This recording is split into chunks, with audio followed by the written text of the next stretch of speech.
you athletes, entrepreneurs of the Alumni Journey. I'm Rob Finkelstein, founder and CEO of Alumni Direct, where we've created a platform to help athletes network and connect with their fellow athletes and tap into other resources in the business space, financial space, and health space.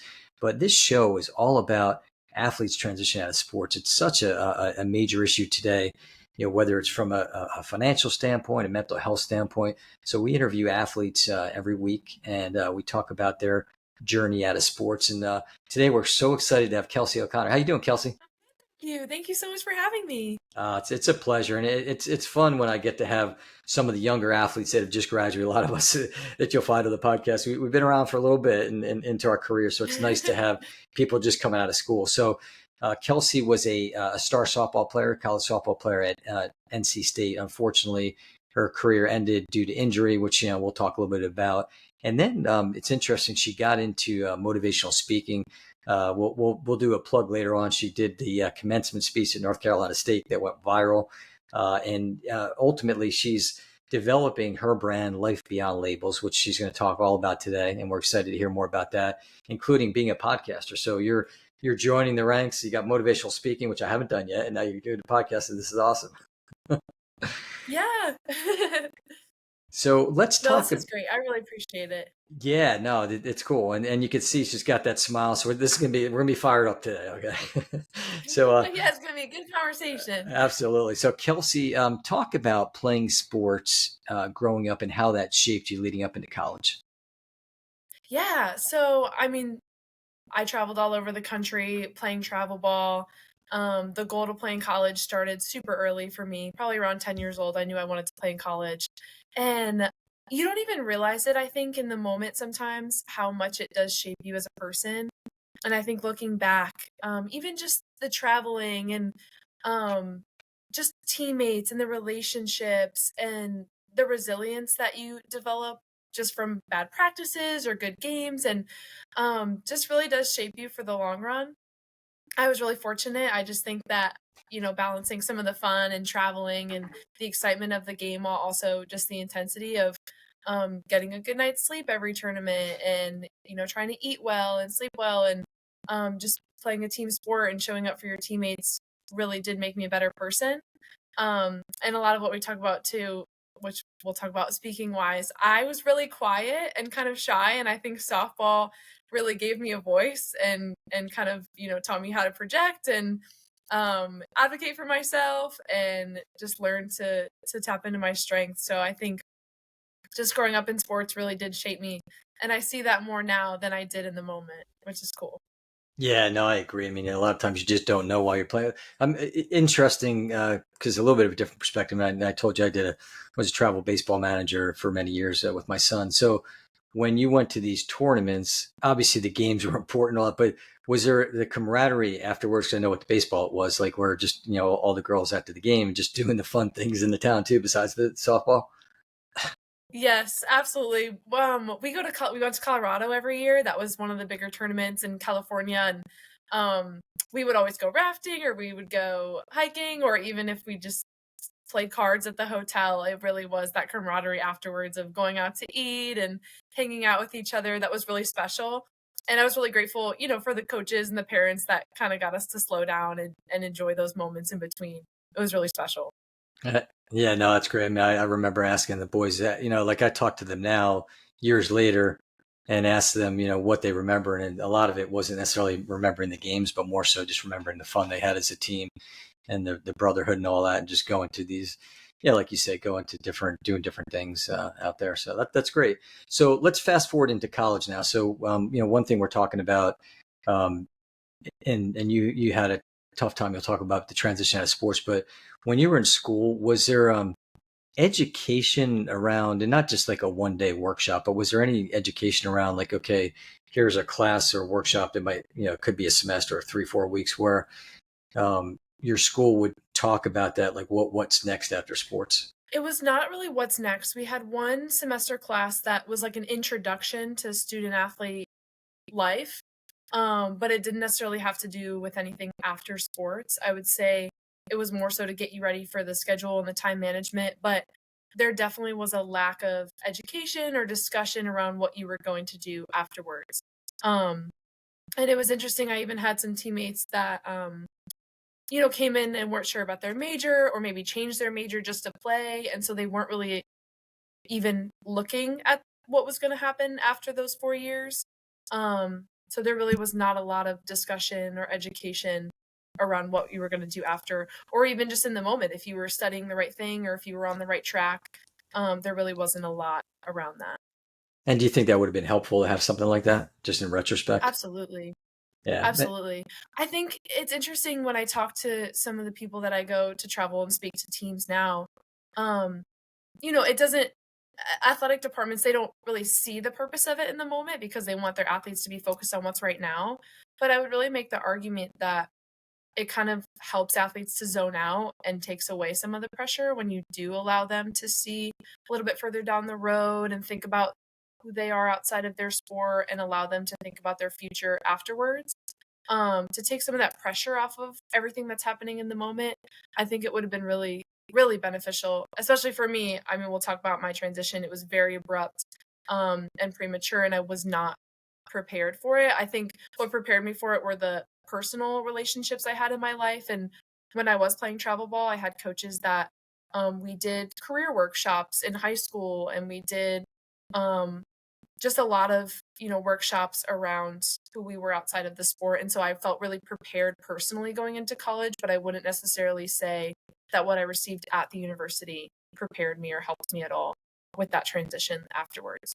Yeah, and I'll tell you what, it's great that your high school was doing that because I think it's important. I mean, it sets a foundation. I was talking to one guy on a previous podcast, and he just says he wishes he would have had, like whether it be a 4-week workshop or just a mandatory class that would have helped because, to your point, when you're in the sport, that's all you're thinking about, and especially some of these top tier Division I athletes where they're just they're looking at the next level of potentially being a professional athlete and not really worrying about what happens, and then all of a sudden there's that rude awakening on the other side of it.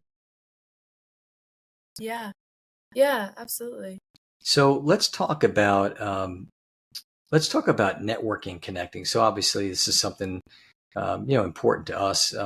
Talk about the importance of doing it while you're still playing. I love that you talk about this because it when I was growing up in travel ball, my dad especially, so I just want to backtrack for just a second. So he actually worked in softball, baseball for New Balance. And so some of my like travel ball trips were also his work trips. And so I was meeting coaches, players, admin, and he was always like, go introduce yourself, say hello to anybody that was in the area. So I was always learning, to say hello, shake hands, whatever. And that served me so well when I got to NC State, even just whether it's someone that could help you with your career or if it was the field crew, the equipment crew, like I was introducing myself to everyone at the school, in my department, in athletics, outside of athletics. And it really just helped me build relationships, even if it wasn't, for my career trajectory or whatever, but just to be ingrained in a community. Um, it's just very important for your motivation and your investment in that community, but then also afterwards, like, it really does serve you. I ended up circling back to relationships that I had built 5 years prior or when I was a freshman that got me some opportunities, towards the end of college, and just it was really beneficial just to go and introduce myself and say hello and network, and, even also, then you have the chance to bring other people into your network and build those connections. So, yeah, it definitely served me really well to come in as a freshman and introduce myself to academic staff, field crew, like everyone that was around me, because it really opened up several doors to a job my freshman year, which led me to, a campaign my junior year, which led me to speaking opportunities this past year. And so looking back, if I hadn't networked or just introduced myself and talked to those people, these doors never would have continued to open to lead me where I am right now, which is just a really beautiful thing. Oh yeah, and I'll tell you what, that was so well said, and athletes and just people in general need to take notice of that. I think you created a perfect roadmap because I always talk about that. I think if you, especially like playing travel sports like you did, going up through high school and all that, it's important along the way to continue to meet people. And I tell people all that whether you're an athlete or not, the importance of networking, connecting, and building these relationships, whether it's your coaches, it could be your friends' parents. I mean, you just never know, but be open to that whole communication line that you just talked about. That was great. I mean, I really got a lot out of it. And a lot of, I've talked to some, I bring this up quite a bit on my podcast, but I talk about some of his former agents agents who talk about former players that they don't do it while they're playing. So they're playing, they're kind of ignoring it, not purposely, but just so zoned in. And then when they're done, they're just expecting, okay, well, here's my job and I'm going to get doing all this. And they don't necessarily get that.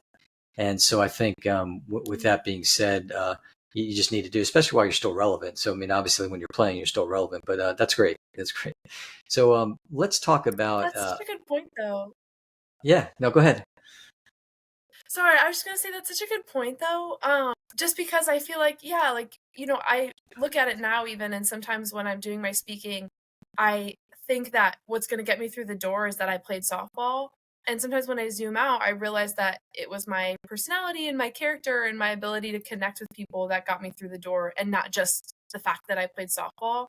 So it's really cool that you say that. So just for athletes now, like tapping into their energy, and yes, using that label as a student athlete to connect with other people and connect with other athletes, but then what really gets you through the door is being personable and networking and introducing yourself. So sorry, I didn't mean to interrupt, but I just think that was a great point. No, that's great. So Kelsey is, we're going to go on a tour and we're going to do the road tour and teach people how to network and connect the right way, which she just gave you all the great examples. So let's talk about alumni connection. So obviously this is a big part of Alumni Direct, bringing people together, that affinity relationship. So when you were playing at NC State, was there a movement to bring alumni back, whether it was softball or other sports, and not just for the like the homecoming games or the tournaments, but more so to again work with the current athletes or even the alumni athletes for that matter? Yeah, so I will say this, I love NC State. Not trying to knock on NC State, but we definitely did not do a lot or put a lot of good effort into bringing alumni back. I don't know necessarily about other sports. I will say I think there's so much room for NC State to connect other sports with each other. We really didn't, I don't think our school does a great job of creating that full community because it was very sectioned off into our individual sports. And then I will say the leadership while I was present at NC State softball was not great, and we did not make an effort to bring alumni back. And I would say I'm not necessarily connected as an alumni because the culture just really was not a good environment, and so very difficult to want to come back to something like that. Right. Um, yeah, so I would say there's a lot of room for NC State to grow. There was really no effort made. I mean, we didn't even really talk to alumni. We didn't have an alumni game, I don't think, when I was even there. I know that that's something they're trying to do. Um, but yeah, there really was not a lot of effort made to connect former and current athletes while I was there. Yeah, and I think it's important, and it's not just. I mean, a lot of schools are like that, and some of the things I think if there's changes in the athletic department, it could be new athletic director, even the coaches. I mean, obviously, I think the coaches are ingrained in their teams, but then a lot of it too is focusing on what's going on now, and I think it's important to tap into alumni, bring it back. I mean, I was on a call with a fellow alumni, and with our athletic department, just talking about. Um, him wanting to come back, and he's a Hall of Fame player from the school, played in the NFL for about 10 years, and he just tapped me in. I want to help, and I'm the same way. I mean, I was didn't do it for too long, but I was an alumni athlete and be more than glad to come back and help. So I think it's important to universities, and I think part of what we talked about before, I think even as a recruiting tool, knowing if you've got alumni coming back and if you got the classes teaching transition out of sports, especially not only to the current students, but student athletes, but also looking at the alumni athletes. A lot of alumni athletes struggle, so they've been out a year or two. It'd be nice to have those resources, and that's something that we're trying to work on as a company with partners to go into these athletic departments potentially and try to work with them to become an extension and create these workshops or a curriculum that could help not only, again, the current athletes, but the alumni athletes as well. Yeah, I love that. Well, there's such an opportunity there, especially, you're saying like you want to give back. I like there's such an energy there to want to go back and help, and it creates that culture of your school, and I think there's such an opportunity to get athletes even more invested in their school when it feels like a family or it feels like home. And you see that in the energy of the people that come back as alumni. And again, just networking in general, like there's just that common connection. You both went to the same school, you're around the same, maybe trainers, coaches, experiences, whatever. It's just it would be so valuable. And so I really love that you all are doing that at Alumni Direct because it's such an opportunity to create more of a culture for the school, which I think draws athletes in. And I think people are Yeah. craving to be a part of a team. And a lot of athletes, if you've been a part of a great team or a great culture, there's something special about it and exciting about it. And that really draws you in to feel like you're connected with your teammates, you're connected with this place and this school. And so bringing alumni back is such a huge part of that. I really love that. Yeah, no, that's great. So I'm going to say Kelsey watched a couple episodes, so she knows what the questions are. But sometimes I spring them on, like, okay, here we're going to answer. So Kelsey, first question: what advice would you give to freshman Kelsey? I thought about this. So I don't think freshman Kelsey would have listened to slow down, you're doing great. I think my advice to her would be to journal every day. It's something that I tried to do and something that I think it's just so valuable to track your own mental progress and have grace for yourself. And I think I would tell her to like take it one day at a time.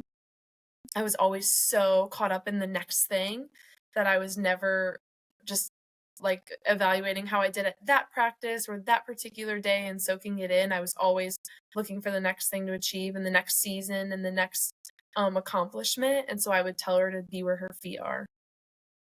That's great. And then we'll fast forward to senior Kelsey. What advice would you give to senior Kelsey, which isn't that far removed? She's only out of school for about a year now, a little over a year, but. Yes, I would tell senior Kelsey the advice that I would give to her. See, I even knew what you were going to ask, and I'm still a little tripped up. This is such a good question.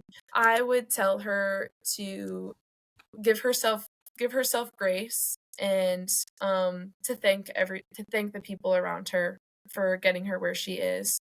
I think it was really interesting. I didn't make it all the way through my senior year. I was injured halfway through my career, and so there was almost 2 transitions, I felt like, for me. I felt like softball ended my junior year when I was injured with the concussion, but I was still at NC State. I was still around it. I lived with my teammates, and so I was still in that environment. And then I felt like a second transition happened when my eligibility was done and I was out of school and that door was truly completely shut.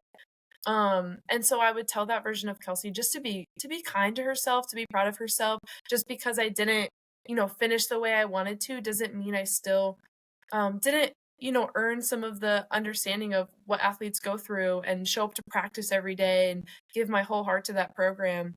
So to just be kind to herself, because sometimes, I feel a little bit of like an imposter syndrome around if I didn't finish all my 4 years, do I even really get to call myself a student athlete? Like, can I talk about these things? And the answer is yes. And to other athletes, just because your journey might have looked different, like you did work extremely hard and practice and invest. And so I would just tell her to be kind to herself and tell her to thank everybody around her.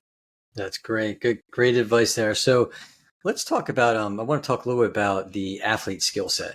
So a lot of times, as you're progressing into your, career and you're starting a business here and all that, but talk about the DNA of an athlete and how you think that's helpful in your future as far as, running a business and things of that nature. Oh, yes. I see it show up every day. I really do. I think athletes are just really incredible with their discipline.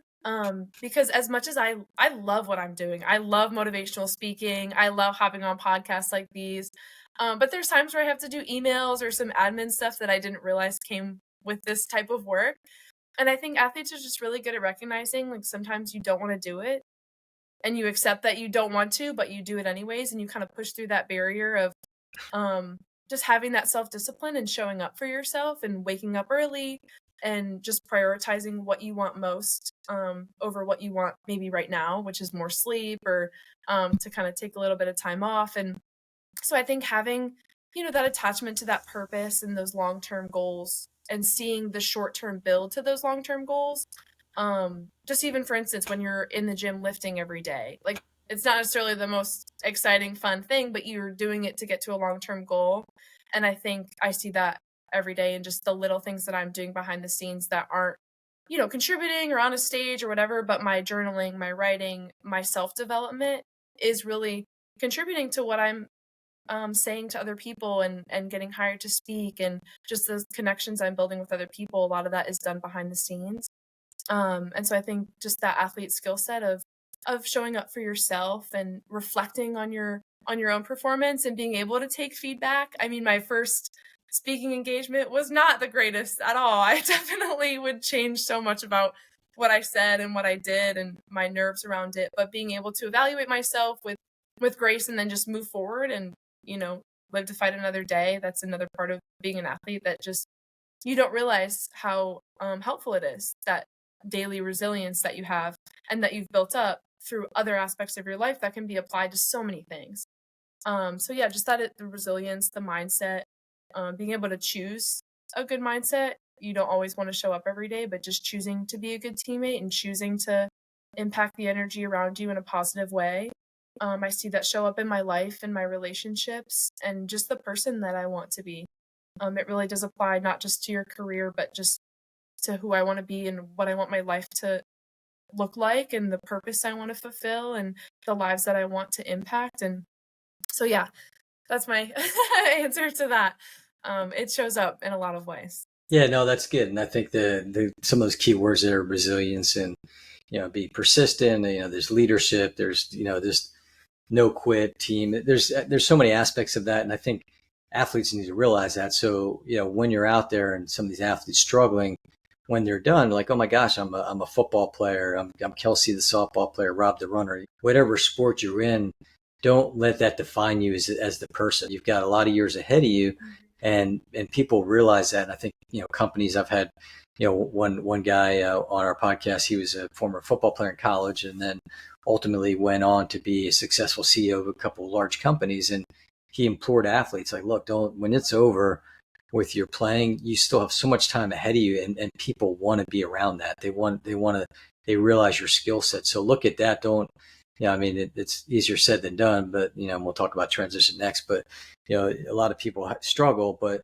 there is a place for you, and people want to be around that. So just, take that into consideration. So it's a good segue into transitioning out of sports. And like you mentioned earlier, you kind of had two. You had one after injury and then another after college. So let's talk about both of them. But let's first talk a little bit about here you are playing sports your whole life, and then just kind of unfortunately ends due to injury. Talk about that. Yeah. So I mean, sports were my whole life leading up to that point. I spent every day at the field, at the gym, and I really loved it. Like I was someone who loved spending my entire day going to lift, practice, getting homework done just to spend more time at the softball field. Like I was in love with the process. I really was. And so just to give listeners a little bit of a backstory, I had spent 2.5 years playing at NC State. And then the fall of my junior year, I was injured in a base running collision at practice. And I think what was really heartbreaking about that was you not only spend your time on the field and in the gym, but you spend so much time in your mind envisioning what that success is going to look like. And I truly did attach myself to this dream and this vision. I'm someone who believes in visualization. So in my mind, I was going to succeed on the field, help NC State, head to a championship, whatever that looked like. And so for it to end, all of that hard work and, energy and effort and just dream to end on a Thursday, like on a random Thursday in October at practice, was crushing. It's not how anybody wants to end their career, and certainly not how anybody envisions their career ending. And I think for me personally, I had actually had concussions in high school. And so there were like a few times here and there where I wondered if I would be able to play back the same, but I'd had about 3 or 4, and I made a full recovery every time, to the point, of course, where I ended up getting recruited to playing at NC State. So each of those times I had made a full recovery, kind of got past the barrier of being nervous to play and went for it. And so, to have this happen again was ironic, but also really heartbreaking because I had the injury and it was incredibly severe. And it was almost gradual and abrupt at the same time. because it was an instant hit to the head, and from that collision, and I almost kind of knew in my heart that it was one too many head injuries and it was going to be really bad. And over the next several weeks, that obviously unfolded through, doctor's appointments and advice from medical professionals. But at the same time, there was part of me that was really holding on to this dream and wanting to believe that I would make the same recovery that I had before. And so, I mean, I would be sitting in a waiting room with my head pounding, talking to my mom about maybe I'll recover and maybe I'll still play. And I mean, I truly was kind of in denial at the same time that I was really starting to have to accept that this was probably going to be over. And so I think, just over those next couple weeks, really seeing myself as a different person, and then starting to realize that this injury was not only affecting how I was going to play or maybe if I was going to recover as an athlete, but it really did impact my personality, my cognitive abilities, and who I was like at my core. And that was really terrifying. And so to then realize that the priority had to be my health and myself.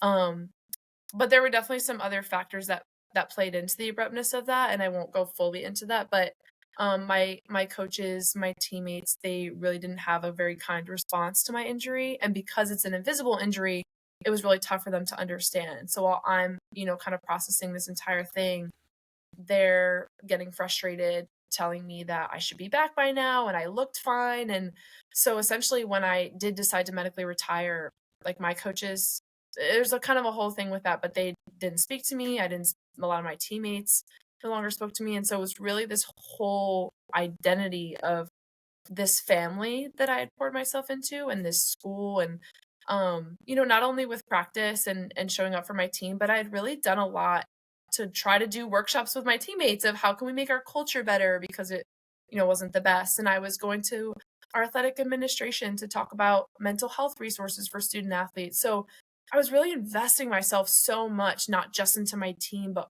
NC State, because it was my dream school and I loved it. And so I think for all of that to end at once just made me feel like I had failed and I had worked so hard. And now I wanted to, make it all worth it for these people that had supported me, my family, my former coaches. And I felt like all I had done was disappoint them and rack up medical bills. And, you know, now I had to go talk about this depressing ending to my softball career that so many people had invested in. And that was really challenging. And, to kind of lose that community and identity, but then I was still living with my teammates and I was still passing by the softball field because it's in the center of campus at NC State. And so I'm around this dream that continues on without me. And I think what's so special about what you're doing with alumni is that aspect of you're so important and you're so valuable.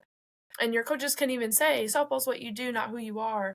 But then the moment you're not doing or performing for them, it's almost as if like you were never there. You're forgotten. And I think that was what was really challenging for me is I had poured not only just my abilities in there, but just my heart into the program and the entire athletic department to then almost for it to be as if I had never even stepped foot on campus. Like that was crushing. And so just all of that all together, I think for athletes transitioning, being able to honor what you've lost while also deciding to move forward is so important. That balance of um just really allowing yourself to be sad and to miss, days on the field or that camaraderie with teammates or just anything about it. Like I just miss it sometimes or I'm sad that it ended the way it did and you sit and you feel that. But then at the same time, finding some people to help you stay accountable, finding some people to help you in due time decide what you're going to do next or decide what you want to use those skills for in a different avenue because that door was closed, so it's like it's Right. time to find something else to apply that towards. And I had really, I didn't have some of the best people around me in the softball program, but I had really wonderful people around me in other areas of my life that kept me on a path to decide that I was going to use it for something meaningful. It just wasn't going to be what I thought it was. And my platform wasn't going to be softball, but it could be something else purposeful and I could speak life into people through, these other things. I didn't realize that was going to be motivational speaking and now it is, which is really beautiful, but um But yeah, so Well, transition I think was, it's great because you can share that story. I mean, it's very powerful. Excuse me, and I think that athletes need to know that and need to know that there is going to be a future, and sometimes the people that you think should be supportive unfortunately aren't. But there's, I think the bottom line is there's always people out there that want to help. I think it's surrounding yourself mhm. with good people that do want to help you. And it sounds like an unfortunate situation, with teammates and things like that. That less support than you really should have had. But at least you had that other group around you that was helping you to transition to that next phase of your life. So I guess maybe summing up, give a couple words of advice to athletes that are about to transition out of sports, whether it's due to injury or just being due to being finished with their schooling? Yeah, I would say advice for them would be similar to what I just said, but like honoring, that you're done with that time and allowing yourself to reminisce on it and to journal about it and to sit with the fact that it's done and feel all the emotions that come with that. Um and then at the same time, decide that you're going to apply those skills into something new, and it might not be the same feeling of magic or the same energy that you get from sports, but you can turn that into something purposeful, and it's okay if it takes time to figure out what that is. I mean, it takes everyone's on a different journey. It took me 2 years to figure it out. It takes some people right after school to figure it out. But just surround yourself with good people. There really are people, like you said, that want to help you and want to support you. And having, positive mindset and having confidence in the skills that you gained, regardless of how your career ended, how it played out, just knowing that you gained something so intangible that no one can take away from you. There's something so special and valuable inside of you from the journey that you've taken as an athlete, and you can use that to do something really special and to use those gifts for something good. Yeah, that's well said. Very mature beyond her years, Kelsey is. So Thank you. you're welcome. So let's talk about now life beyond labels, and kind of give us the meaning of that, and talk about some of the great things that you're doing today. Yeah, thank you for asking. I guess I do want to say about the networking piece. What I think is so cool is kind of just a little plug in. When all of that ended and happened, the great people in my life were so encouraging about me using my story and some of the things that happened instead of, speaking about it in a way that was, I don't know, awareness about it or frustration. Cause obviously there was a lot of frustration that came with my transition and the negativity of it, and from their encouragement to tell me not to speak until I had a purpose and to speak positivity led me to write the graduation speech, which then went viral and then led to even more opportunities as a motivational speaker. And so channeling all that into something positive really did change my life.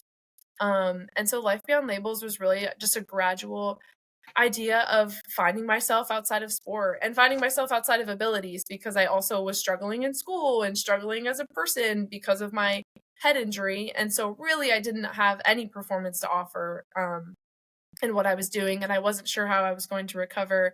And again, just those intangible things that you gain. And so, realizing that I had kindness and I had built this resilience and strength and all of those gifts that I had learned from softball and the people around me, those were special, and I could, you know, take pride in that and just the person that I was regardless of my performance and regardless of how it had turned out. And that really stemmed from making this internal comeback um rather than external. And so Life Beyond Labels is really to help other people, see that strength in themselves and appreciate the people around them for more than what they do and more than what's on their resume, and just their heart, their energy, and yeah, just their journey in life in general, just appreciating the intangible things that they've built up.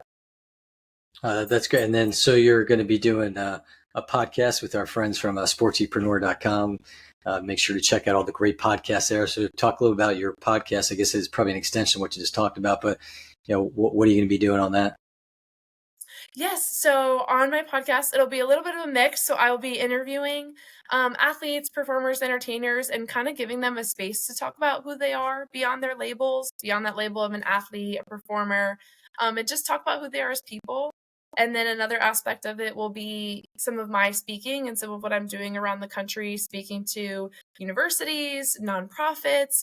I've spoken to people anywhere from age 4 to age 92, and that sounds insane, but it really is just this universal connection that we all have of who we are inside. And so that podcast will be a little bit of a mix of just allowing people to talk about who they are and their story, beyond just a single story and beyond their labels, and then also a little bit of solo episodes for me and some of the things that I've learned in my life and my story and my speaking. So it'll be kind of a whole mix. So I'm really excited to share that soon. That's great. And is that going to be is it a weekly podcast or a daily podcast, or what's? Yes, it'll be a weekly podcast. Okay, great. Good deal. And then, are you going to be doing any kind of coaching too? Like, like I see this whole brand that you have. Are you going to be doing some coaching and consulting with people? Yes, eventually. Yes, I would really love to eventually do some coaching pretty soon. My website right now is kelseyo'connor.net. And so that's kind of where things are building up, which I love being on this podcast because it really has been just a journey in figuring out this speaking thing. It was not something I was expecting, but yes, coaching. I'm also getting my master's in social work at NC State, and I will be done next year. And so I am looking for opportunities to apply that to sports, apply that to transition out of sports, and potentially work with athletes on their transition and consulting from that space as a mental health professional. And so, yeah, lots of different things, coaching, consulting, speaking, all of that. That's awesome. I'm sure there'll be a book there at some point too. Yes, hopefully soon. Yes. Yeah, that's just what everybody talks about. I wrote this book. I'm like, yeah, I'd like to write a book. I don't know why I find the time to do it, but yeah, that's great. So where else can they find you besides KelseyO'Connor.net? Yes, they can find me on Instagram, TikTok, Facebook. It's Kels O'Connor 6 right now. You can find me on all socials and LinkedIn, of course. Great. Well, everybody needs to look you up. This has been great. And you can find us at alumnidirect.com. You could follow us on our LinkedIn page, our Facebook page, Instagram. The big thing for us, we just want to get this out there. I mean, every episode, I just talk to great people like Kelsey, and they give such good advice. And as I mentioned in the beginning, it's such a difficult time for a lot of athletes transitioning out of sports, but there's a lot of hope, and you hear these stories, and we truly want to inspire people. So make sure to follow the show. Again, it's on our YouTube channel, Alumni Direct, across all the podcast networks. But again, Kelsey, thank you so much. It was great having you today. Thank you so much. It was my pleasure. This was great. I appreciate it. You're welcome.